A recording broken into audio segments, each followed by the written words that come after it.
Hey everyone, how are you all. पिछले video में हमने कैपिटल स्ट्रक्चर के बारे में समझा था। इस वीडियो में हम समझेंगे कि what are the factors that affects the choice of capital structure. Capital structure में कितना डेट होना चाहिए, कितना इक्विटी का कंट्रीब्यूशन होना चाहिए। इस वीडियो में ये जो रेशियो डिसाइड करता है वो किस फैक्टर्स पे डिपेंड करेगा उसको पढ़ते हैं। पहला factor is exercise of control. Now अगर कोई फर्म अपने बिजनेस का, अपनी कंपनी के कंट्रोल को अपने हाथ में रखना चाहता है, बिकॉज जब आप शेयर्स इशू करते हो तो all the share holders become the equity share holder becomes the owner of the company and they have the voting rights. तो आपको कोई भी मेजर डिसीजन लेना हो तो आपको उनके वोटिंग की ज़रूरत पड़ती है, और इसका मतलब ये है कि आपके हाथ से कंट्रोल निकल चुका है, क्योंकि वो जो जैसा वोट करेंगे उसके हिसाब से आपको डिसीजन लेना होगा, तो उनके हाथ से कंट्रोल निकल जाता है। So if the owners of the company, promoters of the company wants कि उनके हाथ में कंट्रोल रहे, तब वो इक्विटी शेयर को इशू करना प्रेफर नहीं करते हैं। Then they prefer raising funds through either debenture और प्रेफरेंस शेयर, क्योंकि प्रेफरेंस शेयर होल्डर्स को वोटिंग राइट नहीं है, राइट, और इक्विटी शेयर होल्डर्स को वोटिंग राइट है। ठीक है, तो जो एक्सरसाइज ऑफ कंट्रोल है, so in a company equity shareholders have the voting right, okay, and therefore control of a company lies in their hands। जो मैंने समझाया आपको, if the promoters of the company want to retain the control, अगर promoters चाहते हैं कि control उनके हाथ में रहे, they may not issue additional equity shares to public। in such a case more funds can be raised by issuing debentures or preference shares। I hope this is clear। हम लोग जो मोस्ट इंपॉर्टेंट पॉइंट्स है उन्हीं को focus करेंगे। Second is, मैं सब point तो नहीं लेकिन मैक्सिमम पॉइंट्स कवर करूंगा। Need for flexibility. देखो क्या होता है, एक अच्छा कैपिटल स्ट्रक्चर वही होता है जिसमें आप स्ट्रक्चर को चेंज कर सको when ever you want it. ठीक है, जैसे यहाँ क्या लिखा है, let's read this out. A good capital structure should be flexible so that adjustment can be made when ever the need arises. हम इक्विटी से मतलब मुझे इस सोर्स से इस सोर्स में शिफ्ट होना है, इस सोर्स से इस सोर्स में शिफ्ट होना है, तो ये फ्लेक्सिबिलिटी रहनी चाहिए। अगर ये फ्लेक्सिबिलिटी नहीं है तो हम कहते हैं कि वो कैपिटल स्ट्रक्चर सही नहीं है। Debenture and preference shares can be paid of when ever the company feels necessary. अगर कंपनी ने पैसा डिवेंचर्स इशू करके या प्रेफरेंस शेयर्स इशू करके रेस किया है और कभी कंपनी को लगे कि मुझे अब पैसे की ज़रूरत नहीं है, मैं अपने पैसे से ही बिज़नेस चलाऊंगा, इतना फंड, इतना सरप्लस जनरेट हो गया है, तो कंपनी क्या करती है, डिवेंचर होल्डर्स को और प्रेफरेंस शेयर होल्डर्स को उसका पैसा वापस करके उनसे डेट फ्री हो जाती है और सारा बिजनेस अपने हाथ में ले लेती है। ये फ्लेक्सिबिलिटी डिवेंचर और प्रेफरेंस शेयर्स में रहता है। But the equity shares cannot be paid of during the life time. और एक बार इक्विटी शेयर्स को इशू करके आप पैसा रेज करोगे तो आप फंस गए, आप लाइफ टाइम तक वो पैसा कभी रेज, आप वो पैसा पे ऑफ नहीं कर सकते हो, वो आप फिर लाइफ टाइम आपके लिए वो चलता रहेगा। However, debenture and preference shares are generally not issued in the initial stages because they involve fixed burden of the company's earning। लेकिन हाँ, ये भी बात सही है कि डिबेंचर और प्रेफरेंस शेयर्स आप इनिशियली, कंपनी स्टार्ट हुई है जिस दिन से, उस दिन से आप इशू नहीं कर सकते हो, बिकॉज डिबेंचर प्रेफरेंस शेयर्स को आपको डिविडेंड देना है, डिबेंचर होल्डर को आपको इंटरेस्ट देना ही देना है, तो वो एक फिक्स्ड लायबिलिटी है जो आपको मीट करना ही पड़ेगा, भले कंपनी अच्छा करे या ना करे। तो इनिशियली जनरली कुछ पैसा कंपनीज जो है वो इक्विटी शेयर से रेस कर लेती है, और बाद में अगर उनको फ्लेक्सिबिलिटी चाहिए तो वो डिबेंचर से या बैंक से लोन ले करके या प्रेफरेंस शेयर्स इशू करके करती है। ठीक है। Third is nature of the business. Companies enjoy regular and liberal earning, public utilities can afford to have high capital gearing. देखो, अगर आपकी कंपनी ऐसी है जिसमें आपकी अर्निंग्स रेगुलर हो, ठीक है, तो जैसे एफएमसीजी कंपनी है, fast moving consumer goods, soap है, शैम्पू है, इनका जो है रेवेन्यू बहुत रेगुलर बेसिस पे जनरेट होता है, बिकॉज सोप, शैम्पू, ये सब जो प्रोडक्ट है वो बहुत रेगुलर बेसिस पे बिकते हैं, टूथपेस्ट, टूथब्रश। तो उन कंपनीज़ का पैसा जो है वो रुकता नहीं है मार्केट में, क्योंकि बहुत फास्ट मूविंग प्रोडक्ट है। तो वो जो है कैपिटल गियरिंग मतलब डेट का रेशियो ज़्यादा रख सकते हैं वो, मतलब डिबेंचर्स या लोन ले करके वो ज़्यादा लोन ले सकते हैं, बिकॉज उनको इंटरेस्ट पे करने के लिए पैसे की कमी नहीं पड़ेगी, बिकॉज उनका टर्नओवर बहुत फास्ट है। ठीक है।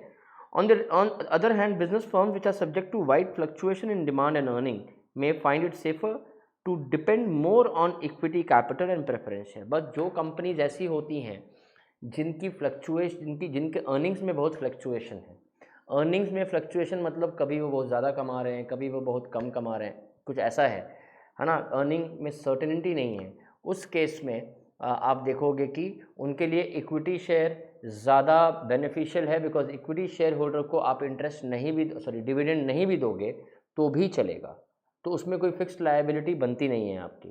सो what I am trying to say is flexibility, need for flexibility is important, need for nature of business जो है वो समझना बहुत ज़रूरी है। अगर नेचर ऑफ बिजनेस ऐसा है कि रेगुलर आपको रेवेन्यू जनरेट हो रहा है, उस केस में आप डेट फंडिंग ले सकते हो। अगर रेगुलर नहीं है, आप अनसर्टेन है, कभी बहुत ज़्यादा कभी बहुत कम, आपको पता नहीं होता है, ऐसे बिजनेसेस में आप इक्विटी के थ्रू ही फंड रेज करें, दैट इज़ मोर बेनिफिशियल। ठीक है, मैं कॉस्ट ऑफ फाइनेंसिंग आगे जो इम्पोर्टेंट है मैं वो करवा देता हूँ। Next is period and purpose of financing. देखो, period and purpose of financing का मतलब जैसे आपको अगर फंड शॉर्ट पीरियड के लिए चाहिए, you want funds to buy new machineries to expand your existing business, है ना, तो एक बार एक्सपैंड हो गया, आपको पता है एक बार मशीन खरीद ली तो उससे आप पैसा जो जनरेट करोगे आप लोन लिया हुआ वापस कर सकते हो। आपको शॉर्ट टर्म के लिए चाहिए, या 3 साल 5 साल के लिए चाहिए, या 6 साल के लिए फंड चाहिए, तो आप डेट पे जाओ। डेट अगर आप लोन लेते हो, डिवेंचर्स इशू करते हो, तो वो पैसा आप कभी भी रीपे कर सकते हो।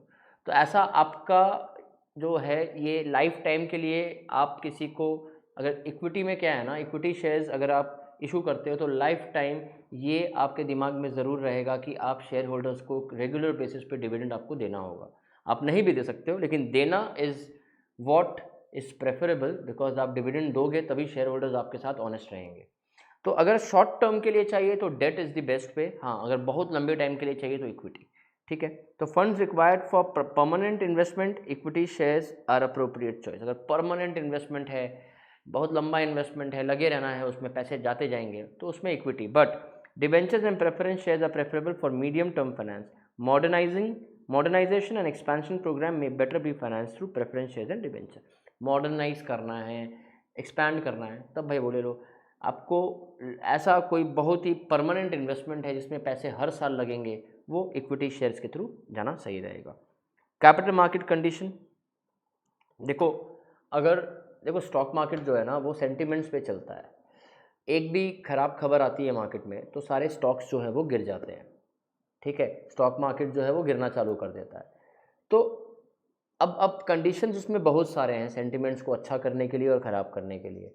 ठीक है, तो आई वोंट टॉक अबाउट क्या क्या सिचुएशन में सेंटिमेंट्स अच्छा होता है, किस किस सिचुएशन में सेंटिमेंट्स ख़राब होगा। बट अगर स्टॉक मार्केट के कंडीशंस अच्छे हैं, सेंटिमेंट्स पॉजिटिव हैं, people are wanting to invest in shares, उस केस में शेयर्स इशू करना is a good choice, because आपको अपने शेयर्स का अच्छा प्राइस मिलता है, राइट।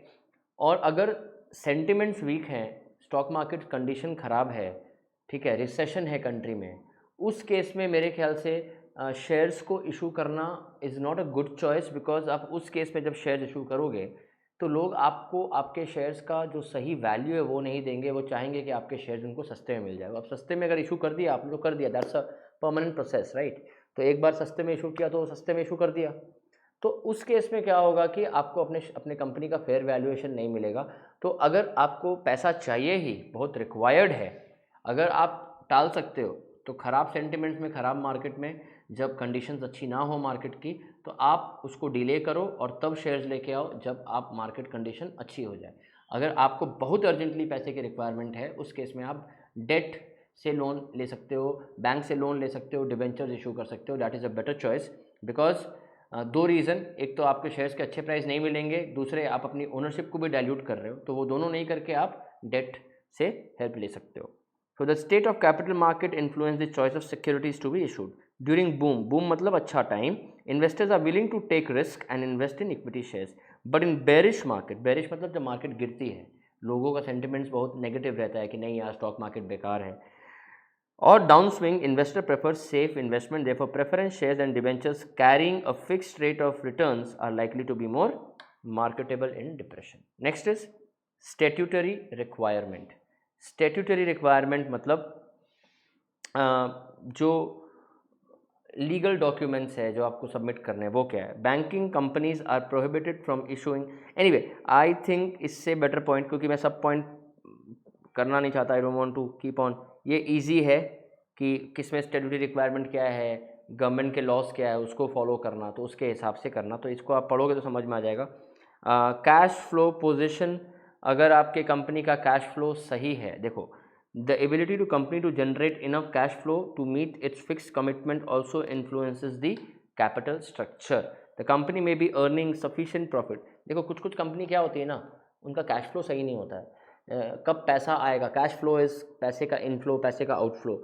कुछ कंपनीज ऐसी होती है जिनका पैसा प्रॉफिट करते हैं वो, लेकिन कैश फ्लो जो है वो कब होगा, पैसा कब आएगा पता नहीं है, ठीक है। तो कहीं उस केस में क्या है, कंपनी का प्रॉफिट सही होने के बाद भी कंपनी इंटरेस्ट सही टाइम पे नहीं दे पाती है, क्योंकि कैश इनफ्लो, सपोज करो कि अक्टूबर में इंटरेस्ट देना है और कंपनी का जो कैश फ्लो है वो अनप्रेडिक्टेबल है, अक्टूबर में पैसा नहीं आ करके दिसंबर में आ रहा है या नेक्स्ट ईयर जनवरी में पैसा आ रहा है, उस केस में कंपनी जो है अपना ये लायबिलिटीज़ को मीट करने में बहुत प्रॉब्लम होती है, ठीक है। बट जिस कंपनी का कैश फ्लो रेगुलर है, उसको पता है कि हर महीने इतना पैसा आना ही है, वो मेरे ख्याल से डेट से कर सकती है, बिकॉज डेट का इंटरेस्ट तो टाइम से देना ही पड़ेगा, ठीक है। तो क्या है इसमें, the company may be earning sufficient profit but it may not be generating cash inflow at the time of payment of interest and loan instalment. The company should analyse its liquidity position. तो company अपनी liquidity position को analyse करे कि भाई अक्टूबर में interest देना पड़ता है, तो अक्टूबर में अपना कैश फ्लो कैसा रहता है, अच्छा रहता है, ख़राब रहता है, बहुत ख़राब रहता है, ठीक ठाक रहता है,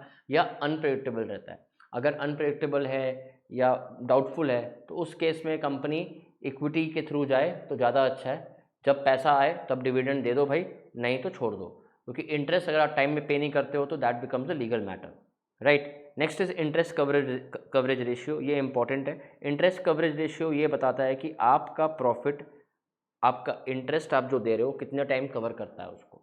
जैसे सपोज करो कि आपके फर्म का प्रॉफिट 100 रुपये, EBIT is 100 and interest you are paying every year is 10 rupees, तो आपका अर्निंग इंटरेस्ट 10 टाइम्स मीट कर सकता है। तो अगर इसका इंटरेस्ट कवरेज रेशियो से समझ में आता है कि आपकी जो अर्निंग है वो आपके इंटरेस्ट को कितने टाइम मीट कर सकती है, वो रेशियो निकालता है। तो भाई इंटरेस्ट कवरेज रेशियो जितना ज़्यादा होगा, इसका मतलब कंपनी उतने स्ट्रॉन्ग पोजीशन में है लोन लेने के लिए, डेट के थ्रू फाइनेंस करने के लिए। लेकिन आपका इंटरेस्ट कवरेज रेशियो अगर कम है तो आप फिर ये रिस्क है कि भाई सपोज़ करो कि आपका प्रॉफिट 50 है और इंटरेस्ट आप दे रहे हो लेट्स से 25 रुपये, तो आपका प्रॉफिट इंटरेस्ट को खाली 2 टाइम कवर कर पा रहा है। मतलब आपका इंटरेस्ट जो है, आप अगर अपने प्रॉफिट से, ईयरली एबिट से आप इंटरेस्ट पे करोगे सिर्फ 2 ही बार दे पाओगे। इस केस में भाई इट्स बेटर कि इक्विटी के थ्रू जाओ, इस केस में बेटर है कि आप इस डेट के थ्रू जाओ। लेकिन ये एकदम एग्जैक्ट मेजर नहीं है, ये एक आइडिया ज़रूर दे देगा आपको, ठीक है। तो ICR refers to number of times earning before interest and taxes of company covers the interest obligation. ICR explains how many times EBIT can repay interest obligation. ये मैंने समझा दिया। Higher ratio means company can have more of debt as there is less risk in meeting interest obligation. Last में ये भी लिखा, however ICR is not adequate measure and does not consider the cash availability to meet repayment of obligation. ये cash availability कितनी है company के पास वो नहीं पता, हो सकता है इंटरेस्ट प्रॉफिट तो हो रहा है लेकिन कंपनी जो है वो प्रॉफिट कहीं और यूज़ कर रही है या कोई और भी ऑब्लिगेशन है तो उनके पास कैश नहीं बचता हो। तो इंटरेस्ट कवरेज रेशियो एक आइडिया ज़रूर दे देता है, बट ठीक है। नाउ टैक्स रेट, हमने पिछले वीडियो में देखा था कि आप अगर टैक्स पहले इंटरेस्ट भरते हो, interest is a deductible expenses. आपका प्रॉफिट अगर 100 करोड़ है, उसमें से अगर आप 20 करोड़ इंटरेस्ट दे रहे हो, आपका टैक्स 80 पे लगेगा, 100 पे नहीं लगता है। ये आपका अगर एबिटा है, ये आपका अर्निंग है, 100 आपका एबिटा है और 20 आपका इंटरेस्ट है। एबिटा से इंटरेस्ट माइनस करने के बाद टैक्स देते हैं।